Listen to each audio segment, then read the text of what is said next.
Imagine a clock ticking down, the weight of someone's future hanging in the balance. This is the reality of criminal investigations, and in the case of John Smith, it was a race against time. Falsely accused of embezzlement, John's only alibi existed in cyberspace, an email sent at the time of the crime, proving he was nowhere near the scene. But how do you find one email in a sea of data? This is where the world of digital forensics comes into play. The investigators in John's case faced a daunting task. They needed to delve into his computer, his phone, any device that might hold that crucial email. Their challenge was to do so carefully, methodically, and in a way that would stand up in court. Every click, every download, every email sent leaves a digital trace.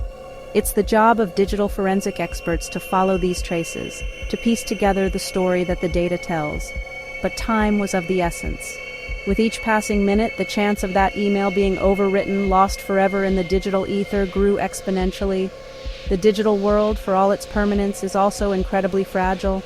One wrong move, one misstep, and crucial evidence could vanish. Digital evidence isn't limited to just emails. It can be found in text messages, online transactions, social media posts, even the metadata embedded in a photograph.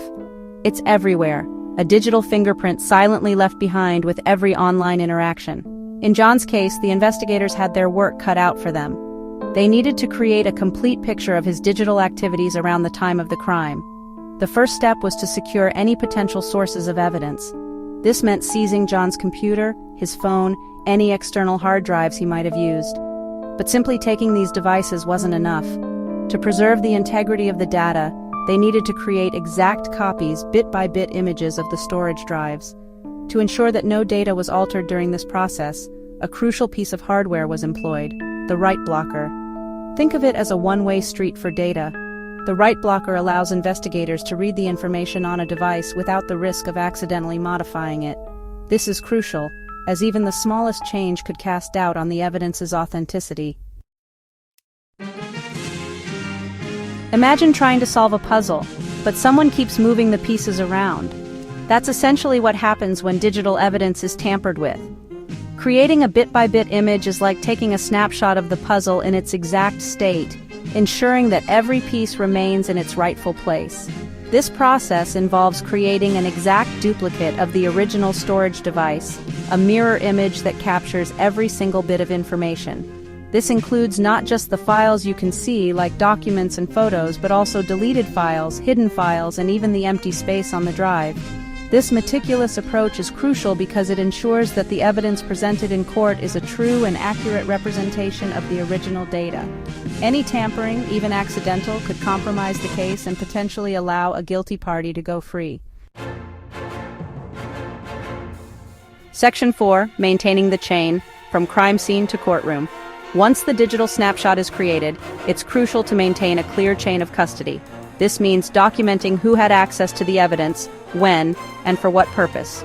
Every step of the process, from the moment the devices are seized to the presentation of evidence in court, must be meticulously recorded. Think of it like a relay race. The baton, in this case, is the digital evidence. Each person who handles the evidence becomes a link in the chain. If there's a break in the chain, if it's unclear who had access to the evidence at any given time, it can cast doubt on the integrity of the entire investigation. To further ensure the evidence hasn't been tampered with, investigators use hash values. A hash value is like a digital fingerprint unique to that specific set of data. If even a single bit of information is changed, the hash value will change, alerting investigators to potential tampering. Section 5. Every byte matters, the weight of digital evidence. In the case of John Smith, the meticulous work of the digital forensic team paid off. Buried deep within the hard drive of his work computer, they found it. The email, sent at 2:14 p.m., placing him miles away from the scene of the crime. The timestamp, the sender, the content, all corroborated John's alibi. He was innocent. This case highlights the growing importance of digital evidence in legal proceedings. As we live more and more of our lives online, the digital trails we leave behind become increasingly important in criminal investigations. But this reliance on digital evidence also underscores the need for meticulous, thorough investigations. Every byte of data matters. Every step in the process, from securing the devices to presenting the evidence in court, must be handled with the utmost care and precision. The integrity of our justice system, the very foundation of our society, may depend on it.